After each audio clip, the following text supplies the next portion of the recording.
আসো, আজ থেকে এই বাড়িটা তোমার। এই বাড়িটা ওর মানে? আরে এই মেয়েটা কে? ও, এটা এটা তোমার সতীন, এটা আমার দ্বিতীয় বউ। আরে কি বলতেছো তুমি? তুমি কি পাগল হয়ে গেছো নাকি? আরে না, আমি পাগল হইনি, পাগল তুমি হয়েছো। আচ্ছা চলো তো আগে রুমে আসো, বসো। দেখো আরিফ, একদম আমার সাথে মজা করবে না। সত্যি করে বলো, এই মেয়েটা কে? তুমি কি বাংলা কথা বোঝো না?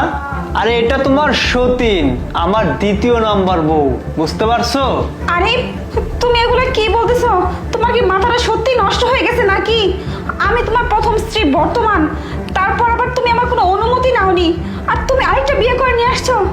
তার উপর আবার আমি প্রেগনেন্ট, তুমি সেটা ভালো করে জানো।